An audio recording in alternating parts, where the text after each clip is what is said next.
defense is asking the judge presiding over his sex crimes case to throw out evidence. This is the case where he faces more than 60 counts of sex. But I don't want to do that right now. I want to get right into this. I want to bring on Elizabeth Milner, law and crimes reporter, who is in that courtroom for another Why file this right now? Let's just start there, the timing of it.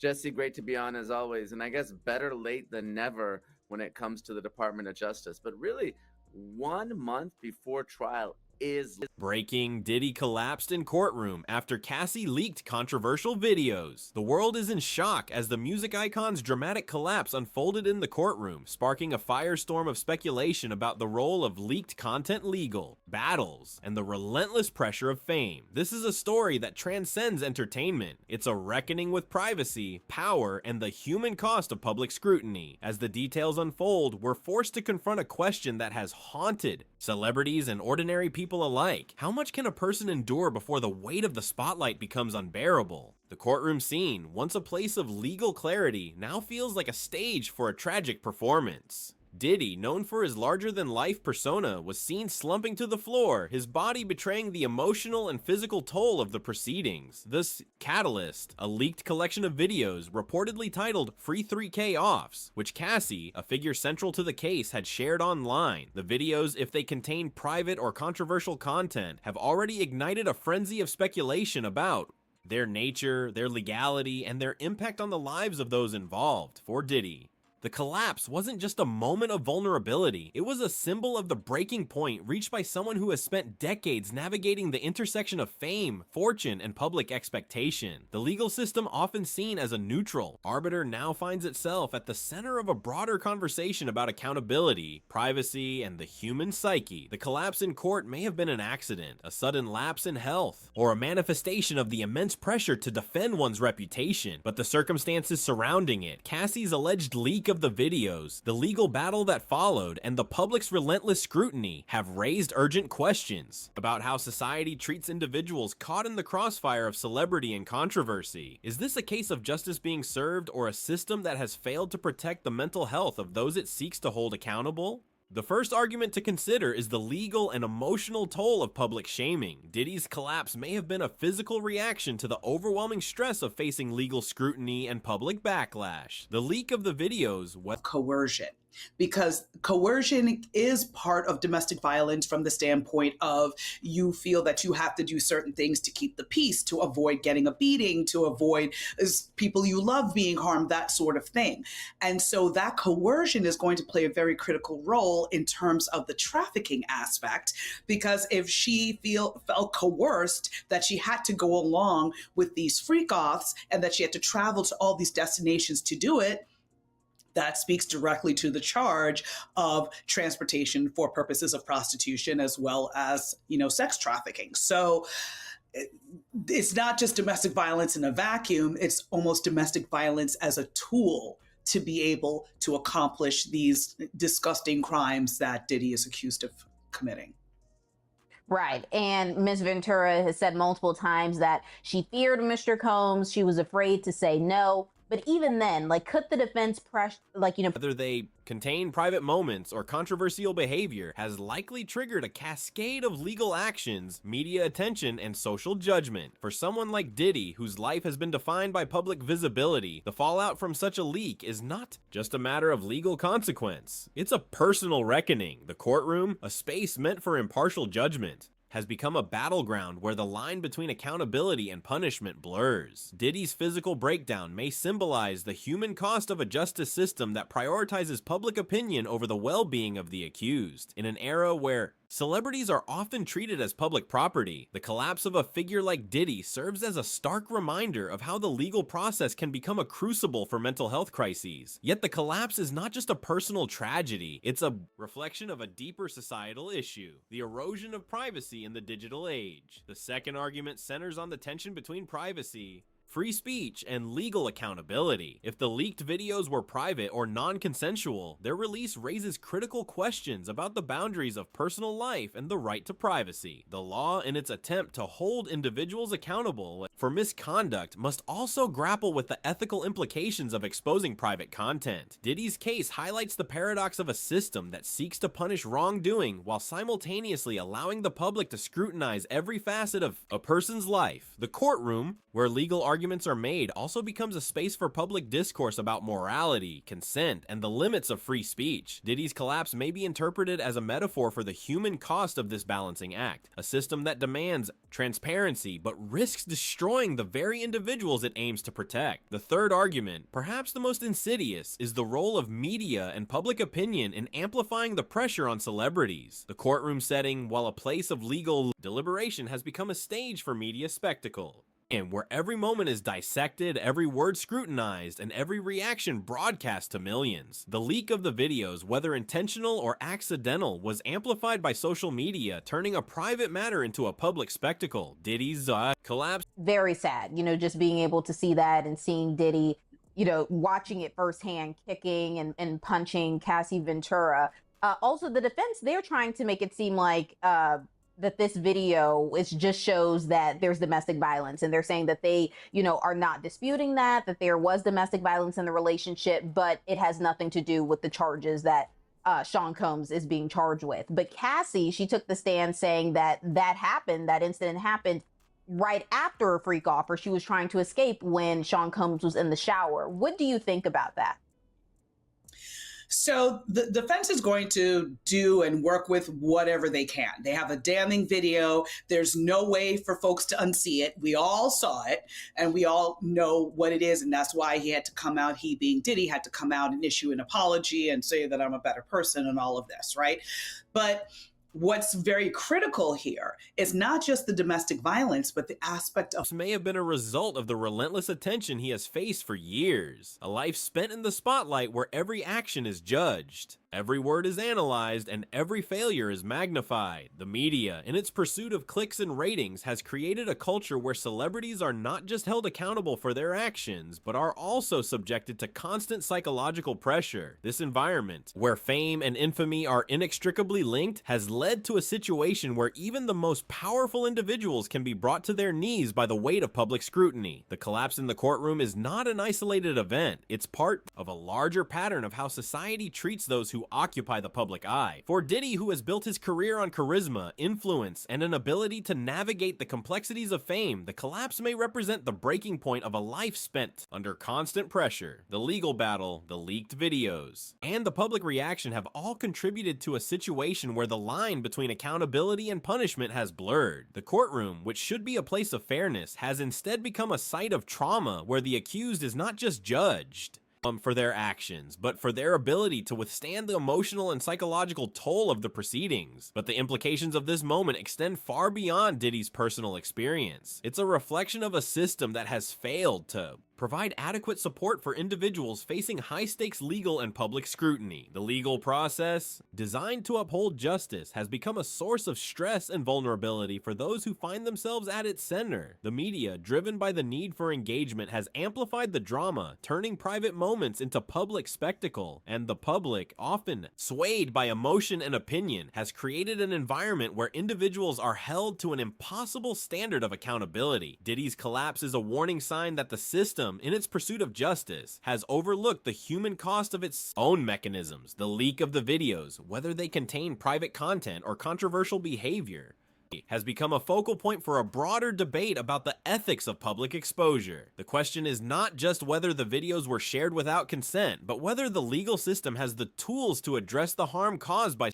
and end with a strong witness and bury kind of the details in the middle, right? Because that's what the jury remembers. And so they've started off strong. First of all, authenticating that video with a security guard talking about what he saw and the fact that Diddy paid him and all of that. So we know that this is a real video. It wasn't altered, nothing like that. And then Cassie now got on to talk about the context behind the video, what led up to it, and how that fit into the scheme of their relationship and the level of abuse that she suffered and endured through that whole time. So they've really done a great job with that. I'm very curious to hear from the other survivors. I know there's one is questionable whether or not she's going to testify, but the other, the one that goes by the pseudonym of Mia, should be up on the stand sometime this week. So I'm very interested to see what she has to say and how that also fits in to the wider such leaks in a world where digital content can be shared instantly and permanently. The line between accountability and exploitation has become increasingly blurred. The collapse of a figure like Diddy may serve as a catalyst for a larger conversation about how society balances the need for accountability with the protection of personal privacy. It's a conversation that must involve not just legal experts and media outlets, but also mental health professionals, ethicists, and the public itself. The collapse in the courtroom is a moment that forces us to confront uncomfortable truths about the nature of fame, the limits of privacy, and the human capacity to endure public scrutiny. Diddy's experience, while unique, is not without precedent. Celebrities, politicians, and public figures have long faced the dual pressures of legal accountability and public judgment. The difference now is the scale and intensity of the scrutiny, made possible by the digital age. The media's role in amplifying these moments, the public's demand for transparency, and the legal system's struggle to balance justice with compassion have all contributed to a situation where individuals like Diddy are not just judged for their actions, but for their ability to withstand the emotional and psychological toll of the process. This moment, then, is more than a personal tragedy. It's a wake-up call for a society that has grown accustomed to treating individuals as public property. The legal system, the media, and the public all play a role in shaping the environment in which celebrities operate. The collapse of a figure like Diddy is a reminder that the system, in its pursuit of justice, must also prioritize the well-being of those it seeks to hold accountable. It's a call to reevaluate the way we approach legal battles, media coverage, and public opinion, ensuring that the human cost of these processes is not overlooked. In the end, the collapse in the courtroom is a symbol of the breaking point reached by someone who has spent their life in the spotlight. It's a moment that highlights the need for a more compassionate and balanced approach to accountability, one that recognizes the human cost of public scrutiny and the importance of protecting personal privacy. As the details of Diddy's case continue to unfold, the broader implications of this moment will shape the way society a scheme of Diddy using his power and influence to intimidate and hurt people. I want to thank Odoo for sponsoring this news package. Odoo is an incredible all-in-one business management software that provides you with a range of applications. One of my favorite Odoo applications is their sales tool. The Kanban pipeline is a game changer. Whether you're working with leads or full-blown opportunities, you can visually track every stage of your sales process. Just drag and drop to move deals forward. It's fast and honestly kind of satisfying. When it's time to send a quote, it's literally a couple clicks. And the reporting is super clear. You get a live view of your pipeline, conversions, and what's working, so you can focus on closing, not guessing. So right now, you can get a free 15-day trial of Odoo's all-in-one business solution and see how it can make your life easier. Check it out at www.odoo.com/lcnewscrm. And just speaking of that video,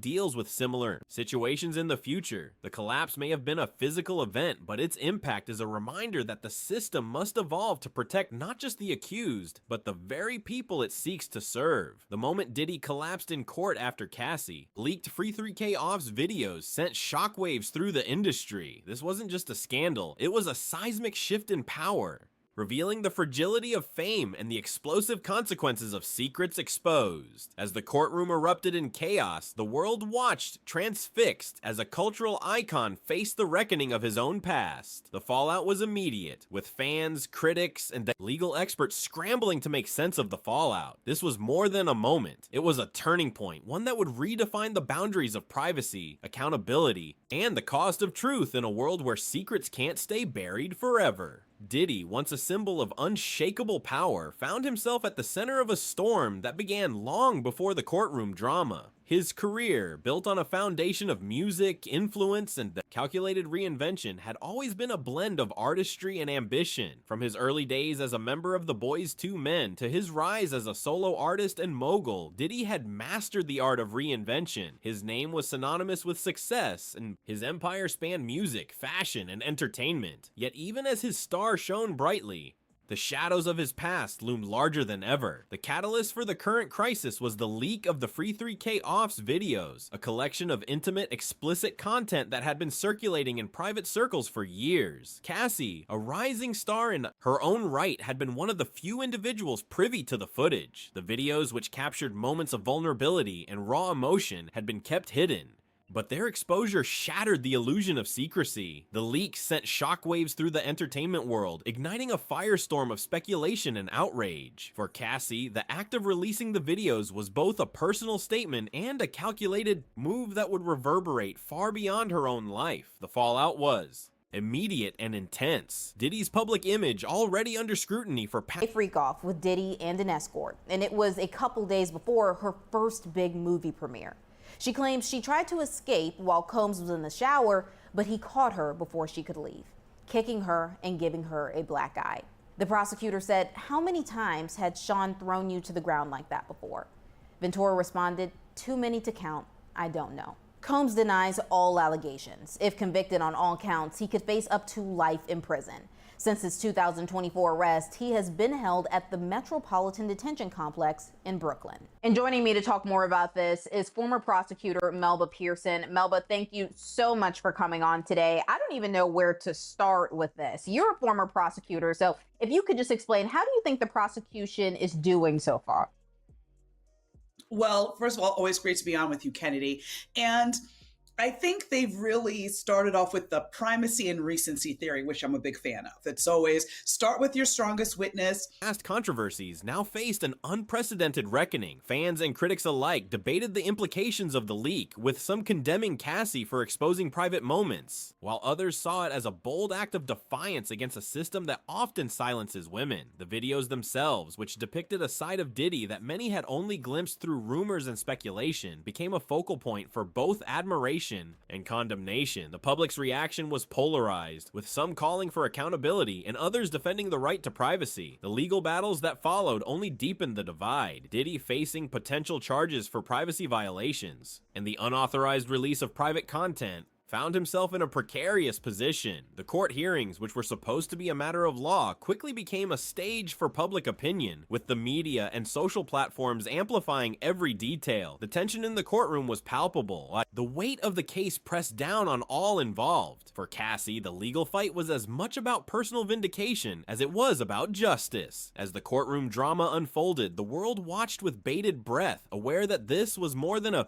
legal proceeding. It was a reckoning that would test the boundaries of power, privacy, and the consequences of secrets exposed. The stage was set for a confrontation that would leave no one unscathed. The courtroom was a storm of tension, with every moment charged with anticipation. Diddy, already under immense pressure from the leaked videos, found himself in a situation that seemed to spiral beyond his control. As the case unfolded, the atmosphere in the room grew increasingly volatile, with spectators on edge and the judge attempting to maintain order. The moment that would define the scene came abruptly, as Diddy, who had been standing in the courtroom, suddenly collapsed. The shock of the moment was immediate. His body gave way and he crumpled to the floor, leaving the room in stunned silence. The crowd, which had been murmuring and speculating throughout the proceedings, froze in place. Some gasped, others turned their heads in disbelief, while others rushed to the front of the courtroom, desperate to see what had happened. The security officers stationed nearby swiftly moved to assist Diddy, their faces a mix of concern and urgency.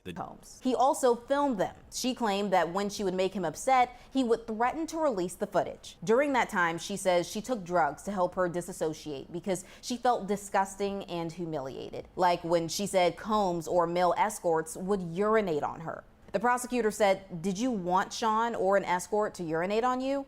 Ventura responded, "No." The prosecutor then asked, "And before that happened, what, if anything, did you discuss about being urinated on?" Ventura said there was no conversation, it was just a turn on for him. Ventura testified that after sex acts with escorts concluded, Diddy would sometimes request that the escort's semen be, quote, put on his body in the next room. She was expected, she says, to have sex during her period, and testified Diddy frequently got physically abusive. One of those times was caught on camera in this now infamous CNN exclusive video of Combs beating Ventura in 2016.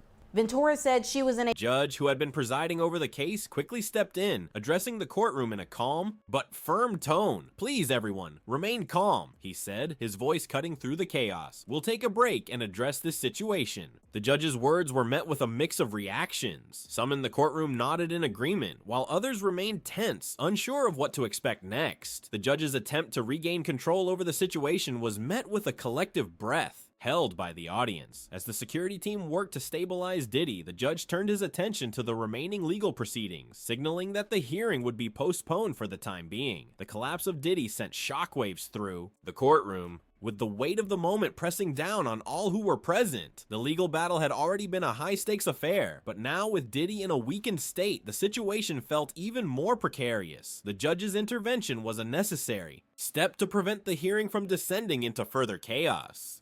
But the implications of the event were clear. Diddy's physical state had become a symbol of the turmoil that had been building throughout the case. As the courtroom slowly quieted, the focus shifted to the aftermath of the incident. The judge's decision to pause the proceedings allowed time for Diddy to be assessed, but it also left the legal battle in limbo. The collapse had not only disrupted the court's schedule, but had also intensified the public scrutiny of the case. The media, already buzzing with speculation, now had a new angle to follow. The incident had transformed the courtroom into a focal point for both legal and cultural discourse, with every moment carrying the weight of the consequences that had led to this moment. The public reaction to Diddy's collapse was swift and polarized, reflecting the deep divisions that had already been laid bare by the leaked videos and the subsequent legal battle. Social media platforms became a battleground of opinions, with users from all walks of life sharing their thoughts on the incident. Some expressed concern for Diddy's health, emphasizing the human element of the situation and calling for a moment of reflection. Others, however,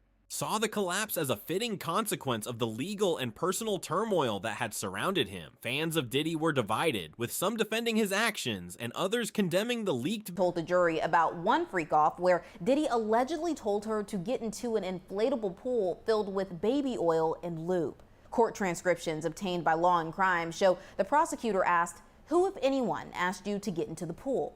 Ventura responded, "Sean, it was his idea." The prosecutor asked, "Did you want to get into a pool of baby oil?" Ventura responds, "At that point, I couldn't say no. It would have been all bad." After an objection, the prosecutor then asks, "What concerns did you have about not getting into the pool with baby oil?" Ventura responds, "That, amongst other things, just his temper. If that is something that he wanted, Sean wanted it to happen, that's what was going to happen. There wasn't another way around it." Ventura claimed Diddy controlled all aspects of the freak-offs, from directing her to find escorts, sometimes through Craigslist, the lighting in the room, to her nails having to be painted white, and what she wore. Everything, according to Ventura, had to go through videos as a violation of his privacy. For those who had followed his career closely, the collapse was a reminder of the fragility of public figures, who often face scrutiny and judgment far beyond what they could control. Meanwhile, supporters of Cassie and the leaked videos argued that the exposure of private content had been a necessary act of accountability, highlighting the broader issue of power dynamics in the entertainment industry. The legal implications of the incident also sparked debate, with many questioning whether Diddy's physical state could influence the outcome of the case. Legal experts weighed in, discussing the potential for the court to reassess the proceedings in light of the sudden development. The judge's decision to pause the hearing was seen by some as a strategic move to allow for a more thorough evaluation of the situation, while others viewed it as an opportunity for the legal process to be delayed further. The broader implications of the incident extended beyond the courtroom, with the media and public discourse shifting to focus on the long-term consequences of the leaked videos and the legal battles that had followed. The collapse of Diddy had become a symbol of the intense scrutiny that public figures face, and it raised questions about the balance between accountability, privacy, and the consequences of exposure. As the legal battle continued, the incident served as a reminder of the power of the media and the public's role in shaping the narrative of high-profile cases. The legal and business implications of Diddy's collapse extended far beyond the courtroom, sending shockwaves through his empire and the entertainment industry. As the case unfolded, the legal battles surrounding the leaked Free 3K Offs videos had already placed Diddy in a precarious position, but his sudden physical collapse added a new layer of complexity to the proceedings. The legal team representing Diddy faced an uphill battle, as the incident raised questions about his ability to continue the case in a state of weakened health. The judge's decision to pause the hearing provided a temporary reprieve, but it also highlighted the potential for the legal process to be prolonged, with the outcome remaining uncertain. The business ramifications of the situation were equally significant. Diddy's empire, which had long been a dominant force in music, fashion, and disgusting and worthless because she didn't want to do it. She told the jury that the hip-hop star would, quote, knock me over, drag me, kick me, stomp me in the head when I was down. And that wasn't all. The testimony was extremely graphic. Ventura walked us through years of alleged physical abuse and sexual humiliation that she says she could not escape. She said she was 22 years old when Combs first proposed the drug-fueled sex parties, and they allegedly became weekly occurrences, reportedly happening in hotel rooms in New York City, Atlanta, Los Angeles, Miami, Turks and Caicos, and Ibiza. She stayed awake by taking drugs that she says Combs gave her, including cocaine, Molly, and ecstasy. Ventura said the freak-offs typically lasted between 36 to 72 hours, the longest one lasting 4 days, and that the frequent sex would often leave her ill and cause her to have constant urinary tract infections. At one point, Ventura Entertainment now faced the possibility of further scrutiny and potential legal consequences. The leaked videos had already disrupted his public image, but the collapse in court raised concerns about the stability of his business ventures. Investors and partners already wary of the legal risks associated with the case may have reconsidered their commitments, leading to potential financial strain. The entertainment industry, which had long relied on Diddy's influence and connections, also found itself at a crossroads as the incident forced a reevaluation of the power dynamics that had previously defined the landscape. The legal proceedings had already sparked a broader debate about the boundaries of privacy and the consequences of exposing private content. The collapse of Diddy added a new dimension to this discussion, as it raised questions about the personal and professional risks that public figures face when their lives are scrutinized. Legal experts speculated that the case could set a precedent for future cases involving private content with the court, potentially weighing the balance between personal privacy and public interest. The implications of the incident extended beyond Diddy's legal battle, influencing the way the entertainment industry approached issues of accountability, reputation, and the consequences of exposure. As the legal battle continued,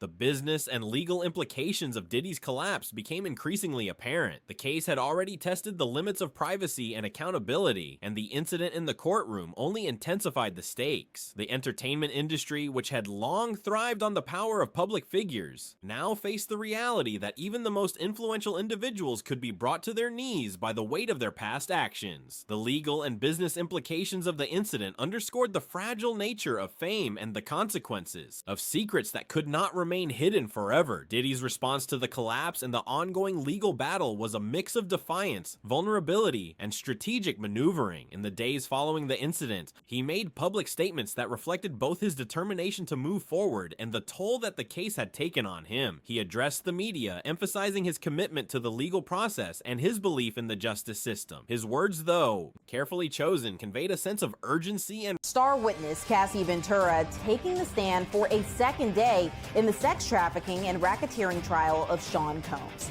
This trial marks the first time the former couple is seeing each other since their split 6 years ago.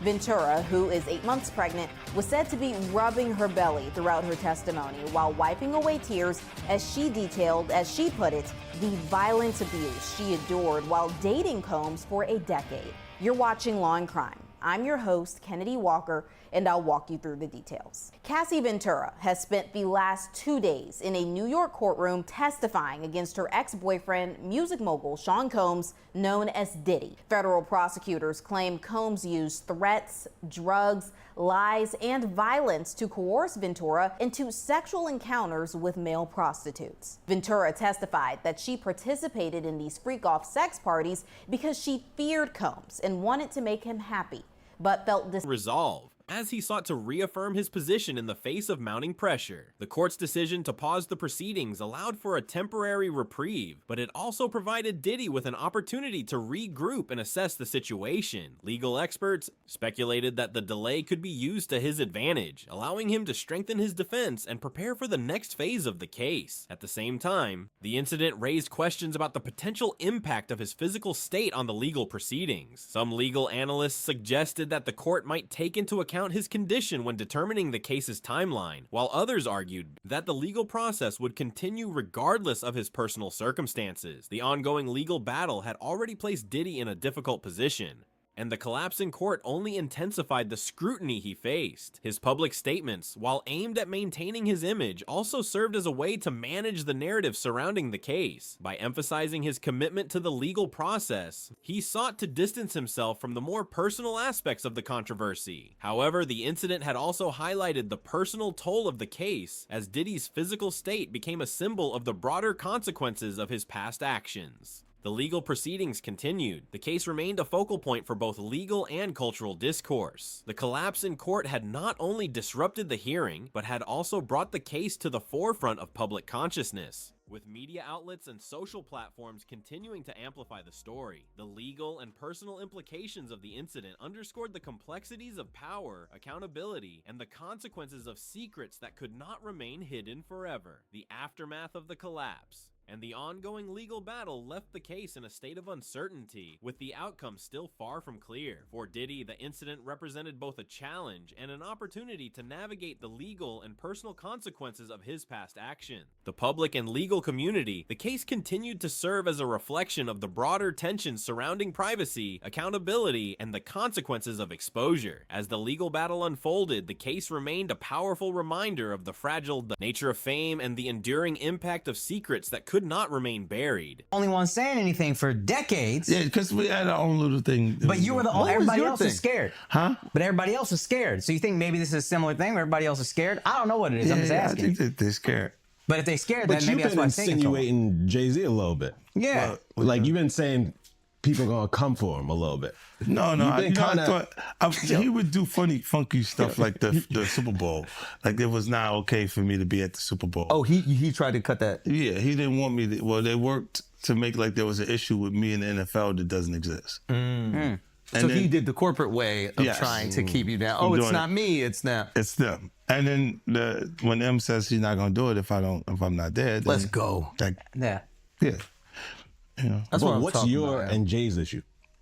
It's just competitive stuff. It's really just competitive. This is what I'm saying. When it gets past actual art, like actual music, and you're trying to block something that's in business, then it feels weird having beef. Oh, okay. So that's the see behind the scenes thing that we don't see. It's one thing when there's like people talking about each other in music, but there's behind the scenes business deals that a guy is getting involved with on the side, and it's not like you're gonna go public and be like, they tried to stop my vitamin water. Yeah, or this deal, and you go, he said that to you, like. Okay. Wow. I get that. Like they'll speak to your temperament. Like say, you know, 50's a little crazy. He'll say anything. You see what saying anything did to Kanye. So they're trying. He's basically trying to scare people out of doing deals with you. Interesting. And then M shut it down, and he was like, "Yo, it's got to happen." If he's not coming, I'm not coming. And then it changes the whole thing because he really is the biggest one. Yeah. Like, you know, they can say what they want. Yeah, no. But when we go to the stats, the actual numbers don't They know the lie. numbers. Yeah, he's the And that was biggest before one. the days of the bots and all that shit. There's a you know, M obviously speaks with you with high praise, but there's a few videos that I see, and everybody talks about obviously the album's all the success, but like Eminem specifically talks about your rapping skill a lot. Yeah. Does that mean a lot? I'm like, It does. Like, you know, look, he never left that part of the creativity. Like he would go back when you don't see him. He's back. He's in his regimen of the studio. yeah. And this is why, like, he kind of they can't. You can be as good as him, but you can't really beat him at that. Because you have to put all your energy there. And you're just not gonna do it. Once these guys get famous, they leave the studio. And they go. And the thing that makes him feel good is yo, you heard what I did last night, and it gives him that again. So if that's really what's driving you, it's really tough to be better than. And some of them may have a gift. It may be a God-given talent that they can rap the way we speak. But they don't work as hard as him. It's like Kobe Bryant was outperforming people, but harder, conditioning himself to do it. And other than him, I don't think nobody is. Who's the most talented rapper you've seen? Period. Just talent, natural born. Maybe Craig G. Like when an artist can freestyle, like without thinking about anything, and it just all falls in line and sing. Sometimes they can end up rapping it's so easy for them that they don't know exactly what to rap about. You see what I'm saying? Technically, it's good. And even Eminem, because I remember those freestyles where they would just give him a word and he just has to go. You can do that too. Yeah. You can go. But you're right. Sometimes you miss like the connectivity with the music. Like there's songs, there's comedy where it might not even be like the most perfect joke, but it makes you feel the thing. Yes. And that's better to you. That it connects. Yeah. Like, you know, and look, a lot of times, if there's no truth to it, it's not funny. Yeah. It has to have some sort of connection that's grounded in truth, but it's almost a warped perspective. Both of them, he looks like he's unzipping his pants. Them in the studio together, and so the defense was saying that Diddy brought up Kid Cudi a lot after they got back together, and especially would become angry over the holidays, recalling the Kid Cudi relationship because this was around the Christmas time frame of 2011. Cassie had mentioned by New Year's the two being Kid Cudi and Cassie were already broken up. Diddy accused Cassie of having another relationship with another man while shooting a movie, and that movie was Honey 3, and this was in South Africa. I bring back the people and places list that was talked about during jury selection. Why? Because this was when Michael B. Jordan was named, and Diddy was apparently a little annoyed by the relationship that Cassie and Michael B. Jordan were having together while they were shooting this movie. And Cassie had even said around this time that she and Diddy weren't even together when she went off to shot the movie. She broke things off. Why? Because she had seen a picture that he was still with Gina. She was sent a video about that. Gina was somebody that Diddy had seen while he was still with Cassie, somebody that was a focal point of from her perspective of the jealousy. And so Cassie had learned that Diddy was seeing Gina. Cassie learned about this because of social media.